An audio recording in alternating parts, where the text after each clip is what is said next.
So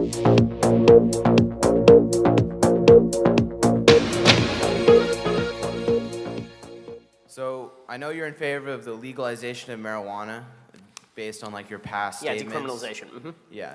But what is your opinions on like any regulations we should impose on it? So obviously I think you need age regulations. I think you have to ensure that the weird thing about decriminalization of marijuana is that the street price is so cheap that decriminalizing it to the point where it's still not beneficial to buy it illegally is a little bit difficult. The reason I'm for decriminalization of marijuana, by the way, is not because I like marijuana. I think people who smoke it are losers. It smells terrible and you're wasting your brain cells. The reason that I'm in favor of decriminalization is because the government is terrible at everything. And whatever levels of criminalization have taken place have done nothing to prevent the access to marijuana for young people. They've just done nothing. I mean, when I was in junior high, in public school, Walter Reed Middle School, people were selling it on the playground. So that's not, so it's, you know, I think that treating it like cigarettes is probably the best way to do it.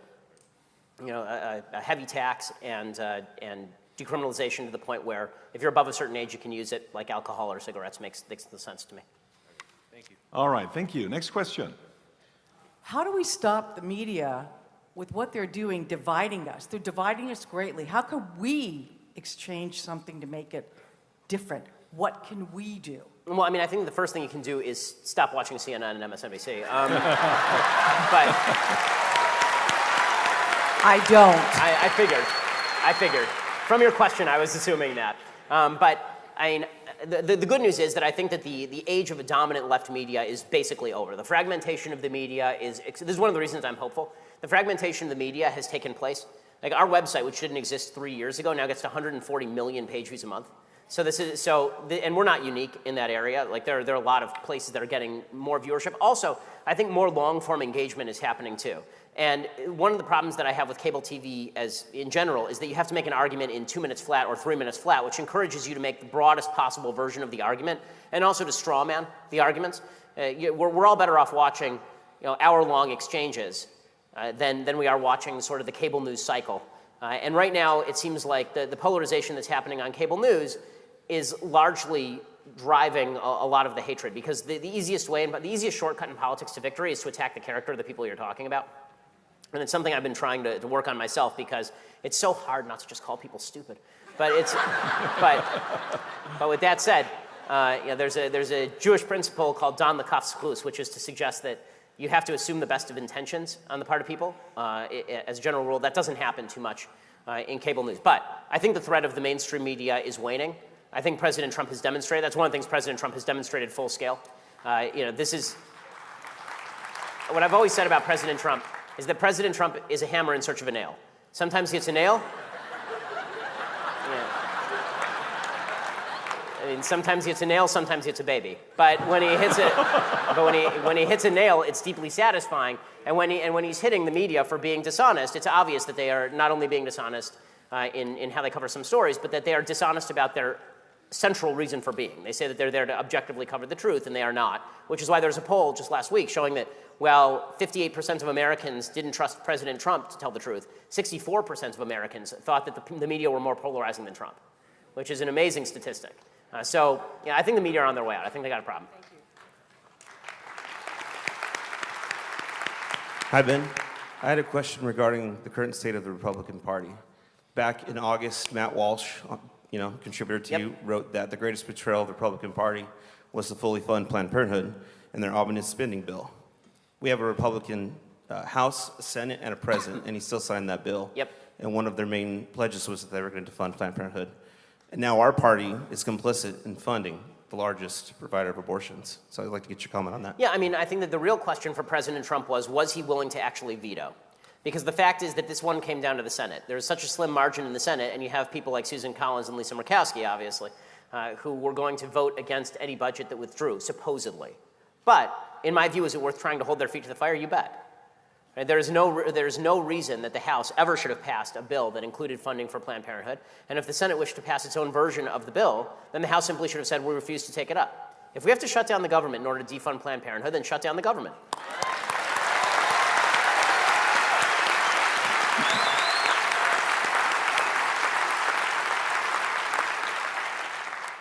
over the last few years, we've had, I think, about, 5 million people, I think, leave California to go to places like Oregon, Nevada, Arizona, including myself, actually. Do you think that the massive migration of middle-class people who moved out of the state, do you think that also has something to do with a lot of the policies that have been passed over the last few years? Of course, yeah, there's no question that's the case. The people who are middle class, upper middle class, if you're very wealthy in the state of California, it's still possible to survive in the state of California, particularly if you're not really doing it a lot through income, right? If you're doing it through a lot of passive income, then it's possible to still live here. And it's a beautiful place to live. You're not going to see people who are exorbitantly wealthy moving from Malibu out to Dallas. Right? It's humid in Dallas.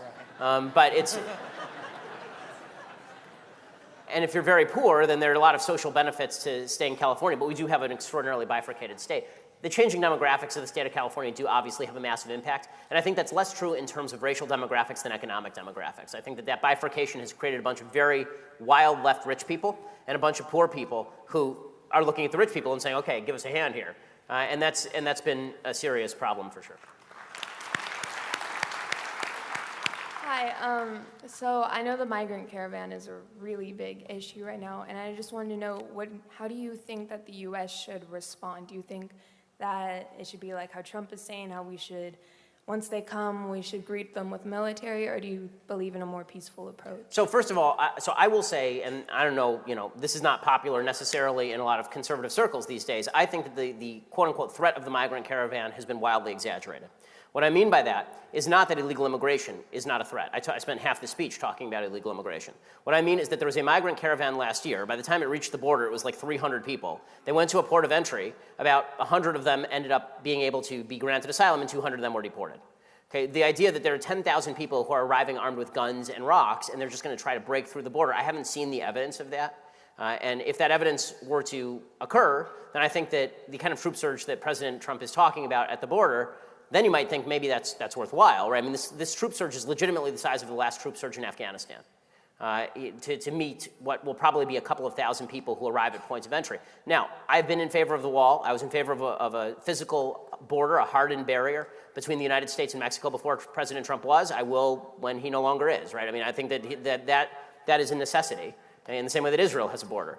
So it makes perfect sense to me to have that border. But this notion that is being played up that this is a crisis, that the migrant caravan itself is a crisis, I think that that's being played up for political purposes. Now, what President Trump has done that's smart is he's trolled the left into responding in the stupidest possible way. So what the left has said, really, this is one of his areas of genius. President Trump will say something.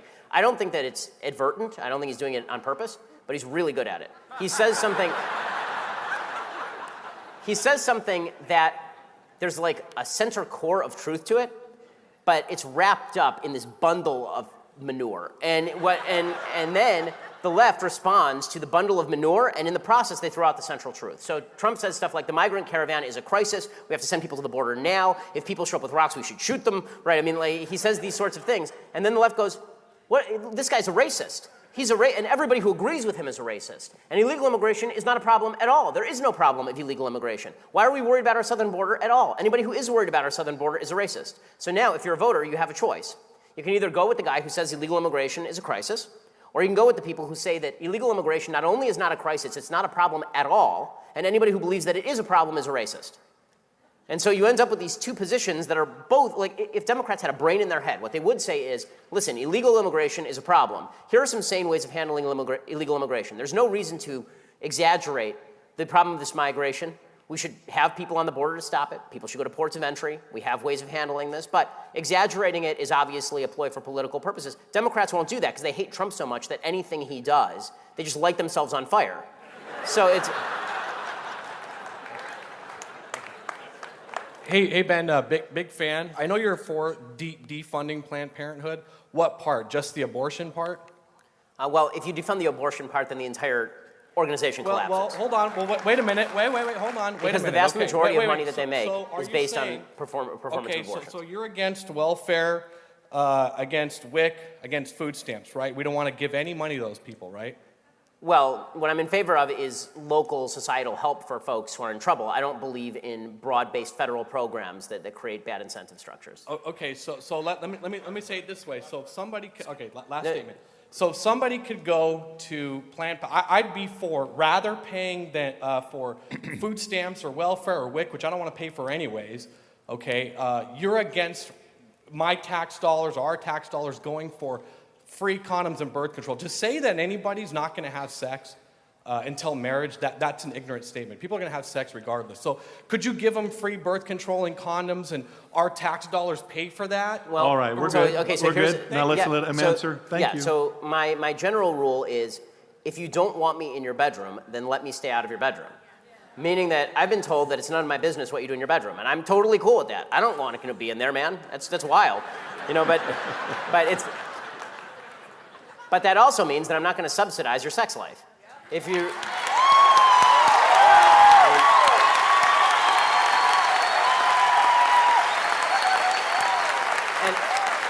and frankly, I am bewildered. I'm just bewildered by the argument that it is difficult to obtain birth control in this country. That's an insane contention. It's an insane contention. I mean, have these people been to a CVS? I also will say, just on a moral basis, I really don't like the argument, people are going to have sex anyway. Yeah, people are going to do a lot of stuff anyway. It doesn't mean I have to subsidize it. Like, I was, you know, as the man who was, in all likelihood, the most prominent and open virgin in America until marriage. Really, this is, it's not even a laugh line. It was a point of pride for me. It's a moral, because I believe that I believe it's a moral thing. Like,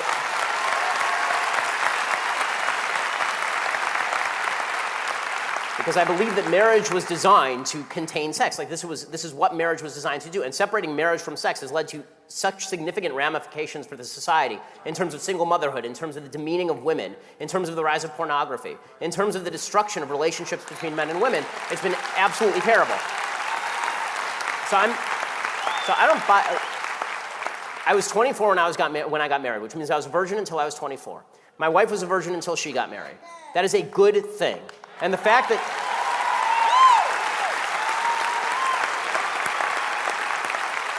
and just because popular culture has decided to mock people who I think try to make good moral decisions about their sex life, popular culture is full of crap.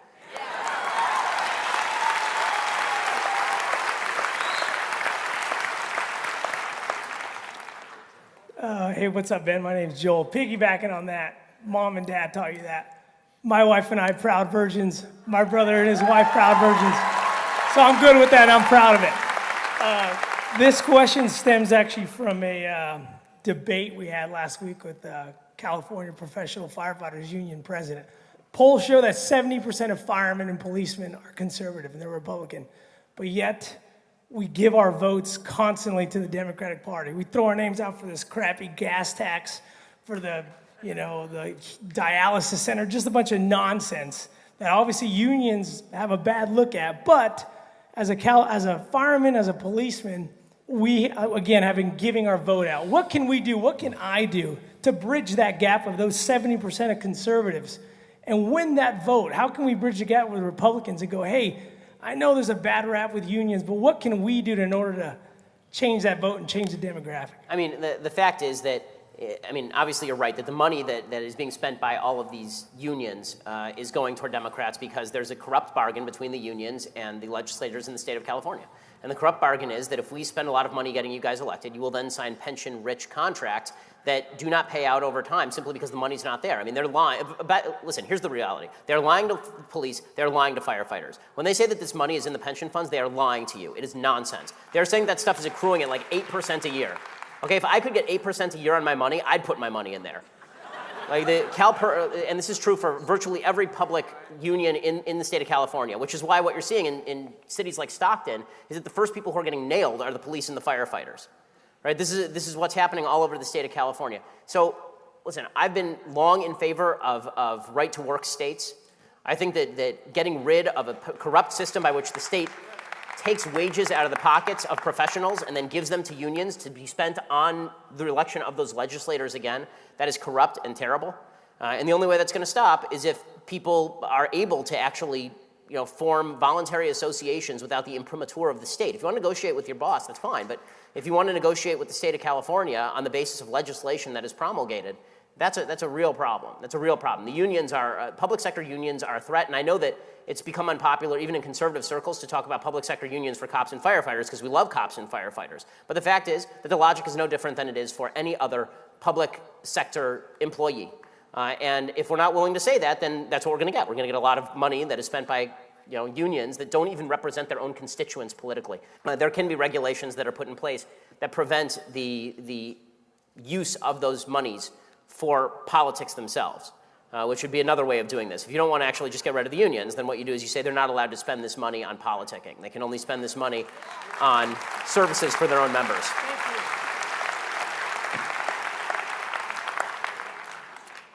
Hi, I just wanted to ask you if there was ever a specific point in your life where you just got really into politics, and what should young people like me do to start a career in politics? Okay, so I honestly can't remember a time when I wasn't into politics. I was always very into history. The first chapter book I remember reading was, I think I was 4 and a half, and I was reading like a chapter bio of Benjamin Franklin. So I was always into this stuff. I found a paper that I wrote when I was 12 about the impeachment of Bill Clinton. So at 12, even at 12, I was in favor, by the way. But I think that the way to get involved professionally in politics, there are a couple of different paths, right? If you want to be involved in electoral politics, then getting an internship with a congressperson, going to work for a think tank like the Heritage Foundation is great. If you want to be sort of in the commentariat, what I always say is that you have to have a comparative advantage. Where are you an expert that nobody else is an expert? Pick a field, get really good at it, and suddenly you're offering facts that nobody else has. Because the truth is that, in the clean version, opinions are like armpits. Everyone has them. But that's it. But people start listening to your opinion if you actually have facts at your disposal that nobody else has. And so learning a lot, reading incessantly is the best way to get into this. And then when you get old enough, when you go to college, and you are at college, what I've said to every college student is what one of my mentors, Andrew Breitbart, told me, which is if you have a cell phone, you're now a reporter. Right? You're in an area where you can report on things that are of relevance to a huge swath of the public, and you should be reporting on that if you can get away with it. But learning and reading incessantly, like I put on my podcast, I recommend basically a book a day or a book every couple of days. And people kept asking me to post a reading list. I'm going to have to, but you should read Economics in One Lesson by Henry Hazlitt to give yourself a basic understanding of economics. Basic Economics by Thomas Sowell is another one. You should read probably a History of the United States by Paul Johnson, which is a really good, kind of thick history of the United States. You should read the Federalist Papers. Like, there's certain foundational documents that are worth reading and getting to know.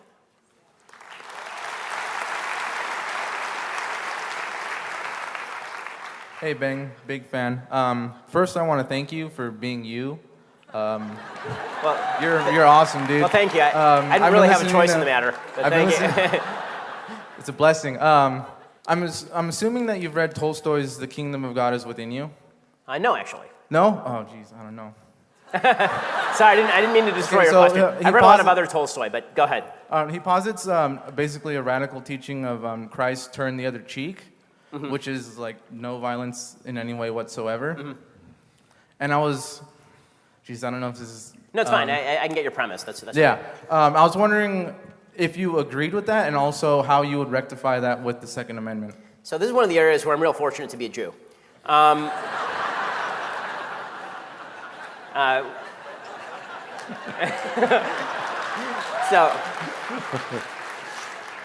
So the reality is that, my understanding, and this is where I'll actually ask for a hand, but tell me if my understanding of this is correct. My understanding of turn the other cheek is not that if somebody is violent to you, that your job is to be pacifist in the face of violence. It's that you're supposed to, is that in soul, you're supposed to be humble enough to understand a rebuke.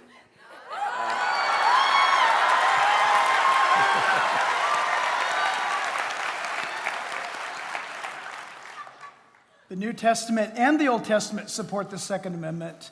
The turning of the other cheek was when you're personally insulted versus attacked, maligned, somebody breaking into your home. The Bible says, New Testament says that if you do not provide for your family, you are worse than an infidel, and that also means self-defense. Wow.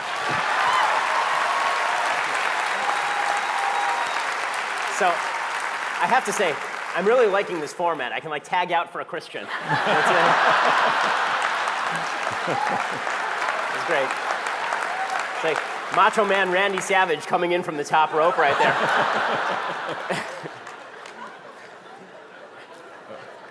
Generation Z is polling more conservative than baby boomers. How are we supposed to convince our peers that a life full of responsibility and Judeo-Christian values is going to be more beneficial to our souls in the long run than engaging in immediate pleasures? So I think that that's something we have to be. It's a great question, and it is the only question that really matters, right? I think that the key is that kids have to be taught from a very young age that responsibility falls on them, and that's a good thing. You know, it's really interesting when you bring up young kids, right? Now I have 2 kids, so I can say this. Kids like rules and they like responsibility. Every kid, when they're 3, 4, 5 years old, they want to be an adult. Right now that we're adults, this is one of the big problems we have in our country is that all the adults now want to be kids, but kids actually want responsibility. They want to be given rules. They want the idea that they have been granted the capacity to shape the world around them. It's empowering to them. Kids want to be given the feeling that their life is an adventure. When you cripple a kid, like small kids, you cripple them when you give them everything. You cripple them when you tell them that everything is going to be provided for them without work. And I think that the human soul resonates to that. I said this the other day on one of my podcasts. I was talking about the fact that America is a significantly less mobile society than we were 30 years ago. And I think that's a serious problem. I think that it used to be, actually, you'll say a preview. So tomorrow, we air this Sunday special that I did with Tucker Carlson. And I like Tucker, but I have some pretty significant disagreements with Tucker. And Tucker is, I will say that Tucker, who calls himself sort of a populist on economics, he's a lot closer to Bernie Sanders than he is to me on a lot of these issues. And you'll see, like when you watch the Sunday special, it's pretty fascinating. He pretty much, and he'll admit this, he'll say this. And one of the things that he says is, why should it be that people who are in towns where they're losing jobs, you're asking them to leave the gravestone of their father and their grandfather and move out to North Dakota and get a fracking job? And I said to him, right, because God told Abraham, leave the house of your fathers and go to a land that I will show you. Right? All you are guaranteed in this life is adventure. And that's a wonderful thing to be guaranteed. Right? That's what God guaranteed you when you were born. God said to you, I'm going to put you in a place where you don't know what's coming. And you don't know what's coming next. And all you have is the capacity to make choices that make your life better. All you have is the ability to go out and shape your future. And that's true. We are, when I say we are privileged, I don't mean we're privileged because we're rich in the United States. I mean we are privileged because we have the capacity to shape that adventure. We have the capacity to make those choices. In non-free societies, you don't have any of those choices. Those choices are not there. And when you say to a young person, go out and make your own choices, and that's really, when I say facts don't care about your feelings, that's really what I mean. Because what I mean is that reality exists. You can either embrace it and you can grapple with it, right? You can be Jacob wrestling with the angels, meaning wrestling with fate. You can be Jacob wrestling with reality, and you can overcome, right? You can. That's what you can do. And this is a common theme throughout the Bible. It's also a common theme throughout the history of the Enlightenment in Western civilization, right? The pasuk, the verse in Genesis where God talks to Cain, right? He says, you have an evil inclination, but you can overcome it, right? Team Shell, you can overcome it, right? That's a unique idea, and it's an important idea. And I think that young people resonate to that because young people do want to change the world. People who are 17, 18 years old don't want to be told that their future is going to be reliant on a universal basic income where they're going to sit there and somebody's going to send them a check in the mail and their entire life is going to consist of them sitting in a darkened room looking at a screen playing video games. What they actually want to be told is they can change the world. And one of the dangers in a free society is that 17, 18 years olds who are not given a purpose, when they think about changing the world, they think, okay, Bernie, single-payer healthcare, get involved in politics. What we should be saying to them is, no, what we mean when we say change the world is build something. Go out and build something. Build a family. Build a fundamental building block of our civilization. That's what's going to make you happy.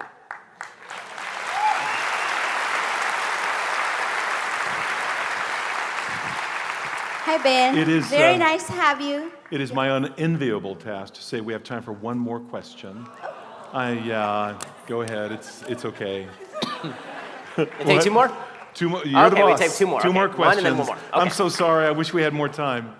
But please, go ahead. We have time for 2 more. First of all, thank you for coming. And my question is, how should the Republican Party reach out to Latino and Hispanic voters, considering that a great majority of us are actually conservatives?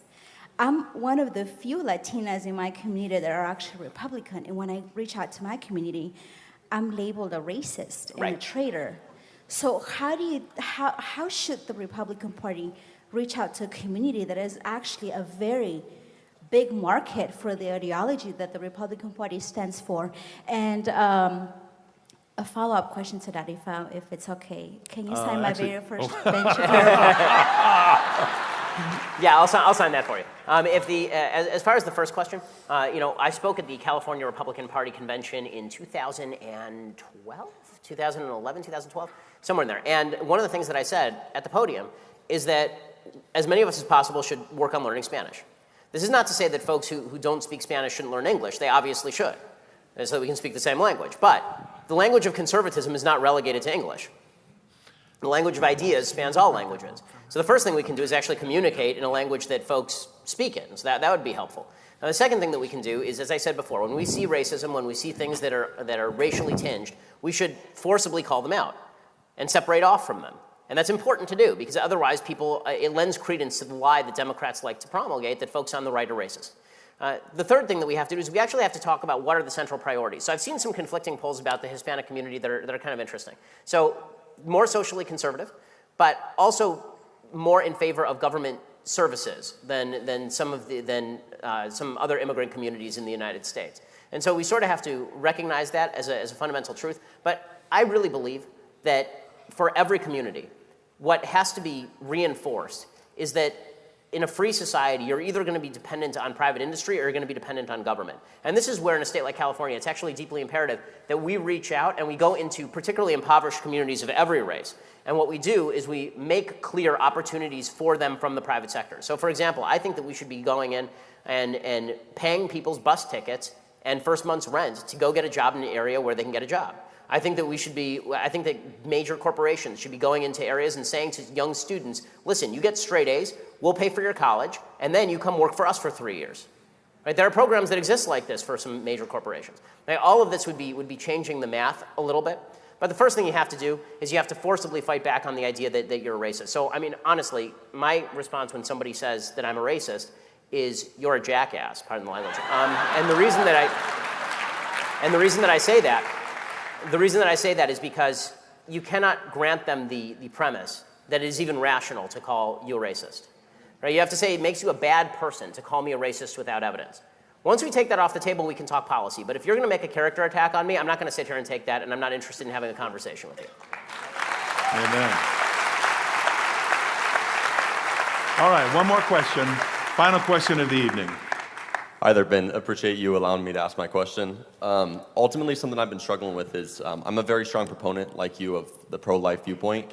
And a big reason that is because I think that it's God's job and not ours to determine the intrinsic value of a life.